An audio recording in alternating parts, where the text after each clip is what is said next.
কল্যাণ এবং বৈদেশিক কর্মসংস্থান মন্ত্রণালয়ের পক্ষ থেকে এই প্রেস ব্রিফিংটা আয়োজন করেছি। আমার সাথে আমাদের সচিব মহোদয় রুহুল আমিন সাহেব আছেন, আমাদের সাথে ডিজিরা আছেন।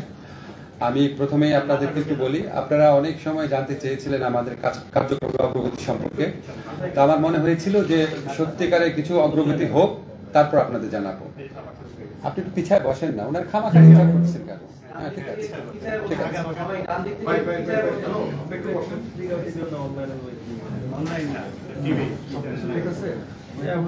ঠিক আছে। আপনি একটু সাইড থেকে নেন না, সবাই সবাইকে সহযোগিতা করেন। আচ্ছা, ঠিক আছে। আচ্ছা, তো আমাদের কাছে মনে হয়েছিল একটু অগ্রগতি হোক, অগ্রগতি হলে আপনাদের জানাবো। তো আমি যখন প্রথম এই মিনিস্ট্রিতে আসি, আসার পর আমার এখানে যারা মিনিস্ট্রিতে আছেন তারা আমাকে যেভাবে সহযোগিতা করেছেন, আমি খুবই কৃতজ্ঞ ওনাদের প্রতি। অনেক সময় আমরা শনিবার দিন অফিস করেছি এখানে, এমনকি প্রথম শুক্রবারও আমরা অফিস করেছি। রাত্রে ওনারা যখন যে জিনিস জানতে চেয়েছি হেল্প করেছেন। আমাদের একজন বন্ধু ছিলেন, আপনারা জানেন, বিশিষ্ট অর্থনীতিবিদ জিয়া হাসান, উনি জার্মানিতে সেটেল। তো উনি স্ব-উদ্যোগে বিনা বেতনে বিনা পারিশ্রমিকে এখানে কনসালটেন্ট হিসাবে কাজ করেছেন কিছুদিন, করে আমাদের বিভিন্ন নীতি এবং সিদ্ধান্ত গ্রহণে সহায়তা করেছেন। আমরা ওনার প্রতি কৃতজ্ঞ। দুর্ভাগ্যক্রমে উনি কালকেই জার্মানিতে চলে গেছেন, ওনাকে আমরা সামনে রাখতে পারলাম না। তো আমি আপনাদের প্রথমে আমরা কি কি পদক্ষেপ নিয়েছি সেগুলো একটু জানাই। তারপর যদি আপনাদের কোয়েশ্চেন থাকে অবশ্যই এই মন্ত্রণালয় সম্পর্কিত, অন্য কোনো মন্ত্রণালয়ের উত্তর ওখানে যাই দেবো, এখানে না, সেটা আপনারা করতে পারবেন। আমাদের সচিব মহোদয় আছেন, ডিজিরা আছেন, যদি সম্ভব, যদি আমার পক্ষে কোনো কিছু উত্তর দেওয়া অসম্পূর্ণ থাকে ওনারা কন্ট্রিবিউট করবেন, অসুবিধা নেই। আমরা এটা আধা ঘন্টার মধ্যে শেষ করব। প্রথম হচ্ছে কি, আমরা এখানে আসার পর প্রবাসী যারা আমাদের রেমিটেন্স আর্নার যারা আছে, যাদের আমরা রেমিটেন্স যোদ্ধা বলি, যাদের উপর বাংলাদেশের অর্থনীতি দাঁড়িয়ে আছে, তাদের প্রতি আমরা আমাদের দায়িত্ব পালন করতে পারি নাই। আমি আমার ব্যক্তিগত জীবনে দেখেছি, যখন এয়ারপোর্টে দেখতাম, এয়ারপোর্টে মানে আমরা অসৎ ব্যবসায়ী হোক, রাজনীতিবিদ হোক, তাদেরকে আমরা ভিআইপি মর্যাদা দিই, কিন্তু আমাদের রেমিটেন্স আর্নার যারা, তাদের সাথে আমরা অত্যন্ত অত্যন্ত খারাপ ব্যবহার করি, অপমানজনক ব্যবহার করি। এটা আমার সারা জীবনে একটা খুব দুঃখ ছিল, মনে হয়েছিল যে এটা আসলে অ্যালাউ করা উচিত না। যাই হোক, সেরকম মানসিকতা নিয়ে আমরা কাজ শুরু করেছি, কি কি করা যায়। প্রথমে আপনাদের বলে রাখি, আমরা প্রবাসী যারা কর্মী আছে তাদের কল্যাণের জন্য কি কি করেছি। প্রথম আমরা যে কাজটা করেছি সেটা হচ্ছে, আপনারা জানেন এখানে একটা প্রবাসী কল্যাণ ব্যাংক আছে, এই ব্যাংক থেকে ঋণ দেওয়া হয়। তো আমরা এখন এমন একটা ব্যবস্থা করেছি, এই ব্যাংকে এখন সরাসরি রেমিটেন্স পাঠানো যাবে। এই ব্যাংক থেকে যারা ঋণ নিতেন তারা আগে রেমিটেন্স পাঠাতে পারতেন না, এখন রেমিটেন্স পাঠাতে পারবেন। রেমিটেন্স পাঠানোর মাধ্যমে সরাসরি তাদের ঋণ পরিশোধ করতে পারবেন। এই ব্যবস্থাটা সম্ভব হয়েছে। এখানে সিটি ব্যাংক নামে একটা বেসরকারি ব্যাংক আছে, তারা আমাদেরকে অনেক হেল্প করেছে। তাদের সাথে একটা মেমোরেন্ডাম ও কোঅপারেশন করেছি, সেটার আলোকে মোট কথা হচ্ছে, আগে প্রবাসী কল্যাণ ব্যাংক থেকে যারা লোন নিতেন তারা এখানে রেমিটেন্স পাঠাতে পারতেন না, প্রবাসী কল্যাণ ব্যাংক পাঠাতে পারতেন না, ওইখান থেকে ঋণটা শোধও করতে পারতেন না। এখন তারা সরাসরি কাজটা করতে পারবেন। এটাতে ওনাদের ভোগান্তি কমবে এবং রেমিটেন্সের প্রবাহ বাড়বে বলে আমরা বিশ্বাস করি। আমরা প্রবাসী কল্যাণ ব্যাংকের পাশাপাশি অন্য আরো 12টি বাণিজ্যিক ব্যাংক, দেশের সর্ববৃহৎ 12টি বাণিজ্যিক ব্যাংকের সাথে আলাপ করেছি। আমরা বলেছি শুধু প্রবাসী কল্যাণ ব্যাংক কেন, আপনারাও প্রবাসীদেরকে ঋণ দেন। এখন প্রবাসীদের ঋণের অনেক বেশি প্রয়োজন আছে। তো ওনারা আমাদের সাথে এগ্রি করেছেন, ওনারা রাজি হয়েছেন, কিন্তু এটার জন্য একটা ক্রেডিট গ্যারান্টি লাগবে। এটা বাংলাদেশ ব্যাংকের সাথে আমাদের যে সচিব মহোদয় আছে উনি কথা বলেছেন, বাংলাদেশ ব্যাংকের গভর্নর আছেন, উনি অত্যন্ত হেল্পফুল। উনি আমাদের সাথে যেভাবে কথা বলেছেন, আমরা আশা করছি এই ক্রেডিট গ্যারান্টিটা অচিরেই হয়ে যাবে। আমাদের কাছে মনে হয়েছে উনি পজিটিভ। এই ক্রেডিট গ্যারান্টিটা হলে এই 12টা যে বাণিজ্যিক ব্যাংক আছে তারাও প্রবাসীদেরকে ঋণ দিতে পারবে, যেটা আগে কখনো ছিল না। এর পাশাপাশি আমরা প্রবাসীরা আমরা লক্ষ্য করেছি যে ওনারা প্রবাসী কল্যাণ ব্যাংকের যে মূল শাখাটা, এখানে আসার ক্ষেত্রে অনেকের অনেক প্রতিবন্ধকতা থাকে, অনেক দূর প্রান্ত থেকে আসেন। এই জন্য আমরা যে সমস্ত এলাকায় আপনার সোনালী ব্যাংক এবং অগ্রণী ব্যাংক রয়েছে, ওই সমস্ত জায়গাতে প্রবাসী কল্যাণ ব্যাংকের বুথ স্থাপনের জন্য, অর্থাৎ আরো কোনো টাকা খরচ না করে বা ম্যান পাওয়ার খরচ না করে, আমরা অগ্রণী ব্যাংক এবং সোনালী ব্যাংক ওনাদেরকে প্রস্তাব দিয়েছি যে ওনাদের কিছু কিছু রিমোট জায়গা থেকে যেসব প্রবাসীরা আসেন এবং প্রবাসী অধ্যুষিত এলাকা থেকে যারা আসেন, সেখানে যেন আমরা প্রবাসী ব্যাংকের বুথ খুলতে পারি। আমাদের প্রস্তাব দেওয়া হয়েছে এবং আমরা খুবই আশাবাদী এটাও হয়ে যাবে। আর সবচেয়ে ইম্পর্টেন্ট যে জিনিসটা, আপনারা জানেন প্রবাসী শ্রমিক যারা আছেন, কর্মী যারা আছেন, তারা প্রবাসে নানা ধরনের ভোগান্তির শিকার হন। এবং সেখানে আমাদের দূতাবাসগুলো ঠিক মতো দায়িত্ব পালন করেন না, এই ধরনের অভিযোগ রয়েছে। আমাদের শ্রম কল্যাণ উইং রয়েছে, তারপরেও তারা ঠিক মতো কাজ করে না, এই ধরনের প্রচুর অভিযোগ, আপনারা সবাই এটা জানেন। তো আমরা সেটা খুব শক্তভাবে দেখার চেষ্টা করেছি। আমরা এই দূতাবাস সমূহে এই শ্রম কল্যাণ উইংকে আমরা ফর্ম ছাপিয়ে পাঠিয়ে দিচ্ছি যে এখন থেকে তাদের ওখানে কতগুলা কমপ্লেইন আসলো, কে কমপ্লেইন করলো, কমপ্লেইন যে করেছে ওনার ফোন নাম্বার কি, নাম কি, এবং ওই কমপ্লেইনের ব্যাপারে উনি কি ব্যবস্থা নিয়েছেন, এটা আমাদেরকে নিয়মিতভাবে রিপোর্ট করবেন।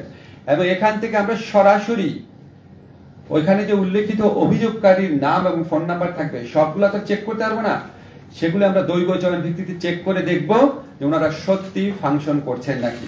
এবং আমি আপনাদের মাধ্যমে এই বার্তা দিতে চাই, যদি আমাদের প্রবাসী কল্যাণ উইংয়ে কেউ ঠিক মতো দায়িত্ব পালন না করে, একদম আমাদের প্রবাসী ভাইদের জন্য সেবামূলক কল্যাণমূলক সেবকের মতো ভূমিকা না নিয়ে কাজ করেন, দরকার হলে আমরা সেখানে পরিবর্তন আনবো, এই ব্যাপারে আমরা কোনো রকম ছাড় দিব না।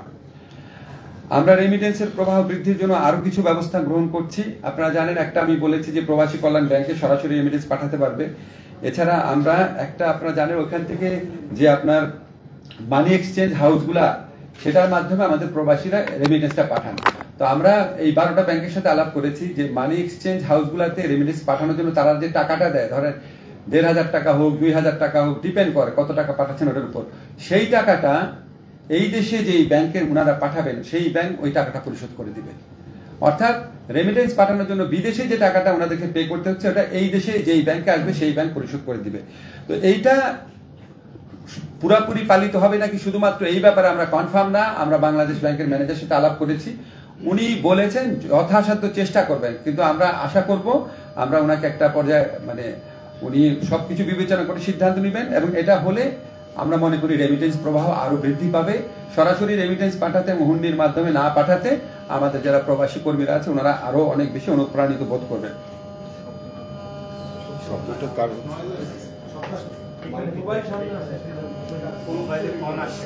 মোবাইলটা একটু সরান। এইখানে মোবাইল রেখেছেন মনে হয়।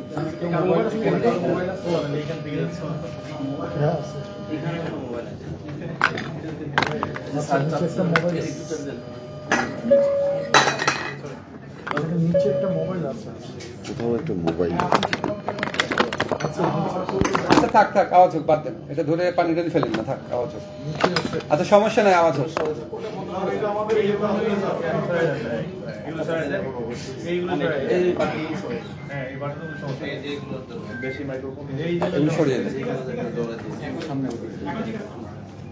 আচ্ছা, এগুলি ছাড়া আপনার রেমিটেন্সের প্রভাব বৃদ্ধির জন্য আমরা আরেকটা পদক্ষেপ হাতে নিয়েছি, সেটা হচ্ছে ওয়েজ আর্নার বন্ড ক্রয়ের ক্ষেত্রে এখন সর্বোচ্চ সীমা হচ্ছে 1 কোটি টাকা।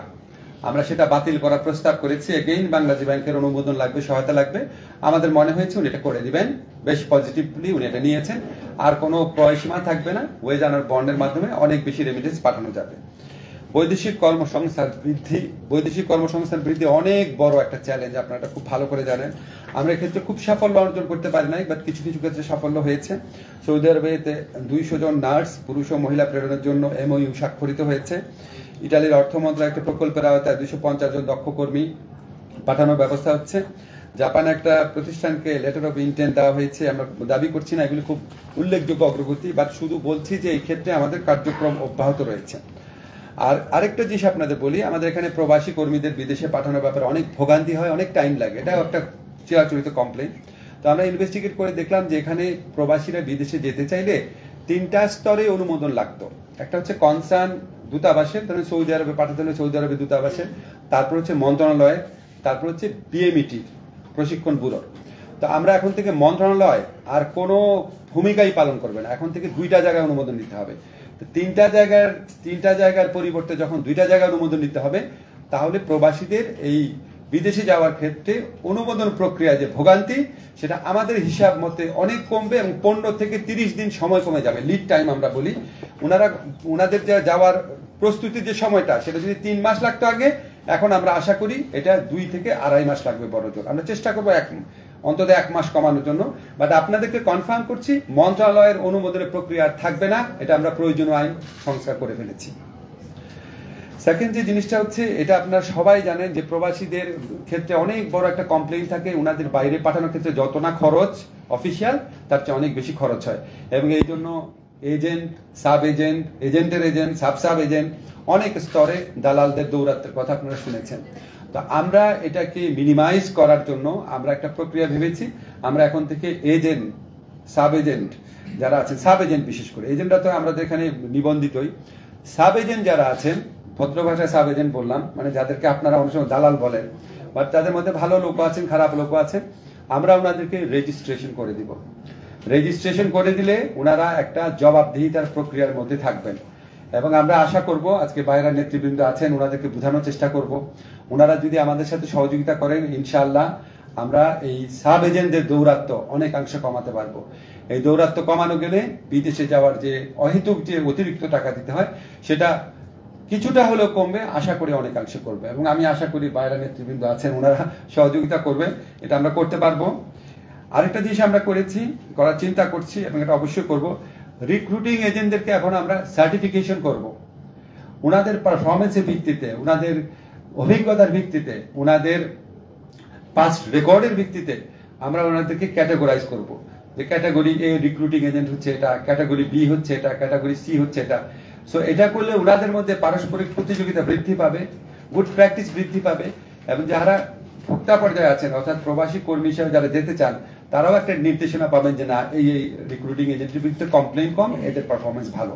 আমরা আশা করি এটা করার মাধ্যমে অভিবাসন প্রক্রিয়ায় পলিসি ইন্টারভেনশন করা যাবে, ভোগান্তি অনেক কমবে। আরেকটা জিনিস আপনাদের বলে রাখি, আপনারা অনেকেই প্রশ্ন করবেন হয়তো মালয়েশিয়ার ব্যাপার নিয়ে। আমাদের প্রধান উপদেষ্টা নোবেল বিজয়ী ডক্টর মোহাম্মদ ইউনূস যখন শপথ গ্রহণ করেছেন, তার ৩-৪ দিনের মাথায় হঠাৎ স্যার উঠে গেলেন কথা বলতে বলতে। তো স্যার এসে বললেন যে ওনাকে মালয়েশিয়ার প্রধানমন্ত্রী ফোন করেছেন, প্রেসিডেন্ট ফোন করেছেন, আনোয়ার ইব্রাহিম, প্রধানমন্ত্রী আনোয়ার ইব্রাহিম ফোন করেছেন আর কি। তো আমি বললাম, স্যার আপনার সাথে কিরকম সম্পর্ক? বললো, আমার সাথে খুবই ভালো সম্পর্ক, আমার খুব পুরনো বন্ধু। আমি সাথে সাথে বললাম, স্যার তাহলে আমরা কি মালয়েশিয়া কর্মী পাঠানোর ব্যাপারে আপনার কোনো সাহায্য পাবো নাকি? বলে, যা লাগে আমাকে করতে বলো, আমি করবো এটা। সো আমরা তো অনির্দিষ্ট কথা বলে লাভ নাই, আমরা মার্কেটটা ইনভেস্টিগেট করছি মালয়েশিয়ার ব্যাপারে। আমরা অবশ্যই স্যারের সহযোগিতা পাবো। আপনারা জানেন ওনার ব্যক্তিগত হস্তক্ষেপের মাধ্যমে আমাদের আরো ইউএই থেকে 57 জন আমাদের শ্রমিক ফেরত আসছেন যারা কারাবন্দী ছিলেন। এটা খুব বড় একটা ঘটনা, আপনারা সবাই বুঝেন ওখানে মানে কত কঠিন ক্রিমিনাল জাস্টিস সিস্টেম, সেখানে স্যারের ইন্টারভেনশন এটা হয়েছে, যেখানে ইউএই এর আমিরের সাথে ওনার কোনো ব্যক্তিগত ঘনিষ্ঠতাই ছিল না। তো আমরা আশা করছি মালয়েশিয়ার অনেক জট খোলার ক্ষেত্রে আমরা ডক্টর ইউনূসের ইনফ্লুয়েন্স ইউজ করতে পারবো।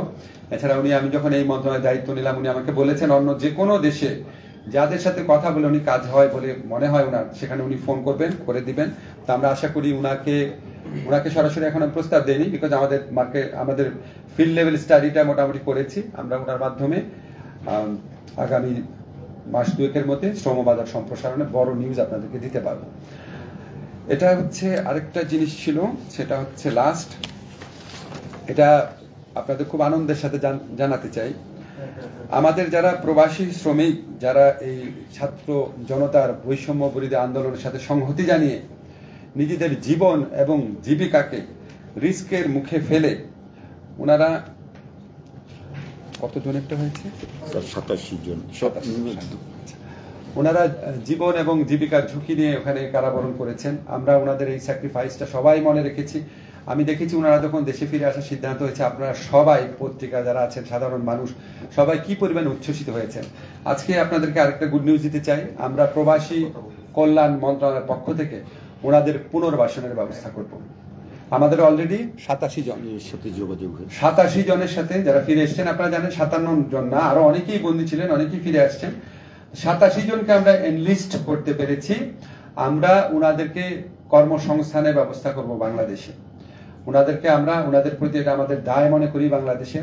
আমরা প্রবাসী কল্যাণ ব্যাংকের প্রবাসী কল্যাণ যে স্কিম আছে বিভিন্ন আমাদের ওই মন্ত্রণালয়ের মাধ্যমে, আমাদের ব্যাংক আছে আমাদের একটা বোর্ড আছে, কল্যাণ বোর্ড আছে, আমাদের বিএমইটি আছে, যেখানে আমাদের মোট কথা আমাদের মন্ত্রণালয়ের মাধ্যমে তাদেরকে কর্মসংস্থান মানে চাকরি হোক, ব্যবসার উদ্যোগ হোক, সেটার ব্যবস্থা করব। দরকার হলে আমরা এখানে যারা প্রাইভেট সেক্টর আছেন, যারা খুব মানব কল্যাণের কাজ করেন, তাদের সাথে যোগাযোগ করব। এমনও আমরা চিন্তা করেছি যে ওনাদেরকে আমরা একটা সিড মানি দিয়ে, আমাদের প্রবাসী কল্যাণ ব্যাংক থেকে যদি করার স্কোপ থাকে, আমরা ওনাদের উদ্যোক্তা হওয়ার যদি ওনাদের ইচ্ছা থাকে, সেখানেও আমরা ওনাদেরকে সহযোগিতা করব। যদি প্রয়োজন হয় আমরা এখানে যে আপনারা জানেন গ্রামীণের আওতায় গ্রামীণ ব্যাংকের যে ফরম্যাট রয়েছে, তাদের বিভিন্ন উদ্যোক্তা কর্মসূচি রয়েছে, দরকার হলে তাদের সাথে পার্টনারশিপে কাজ করব।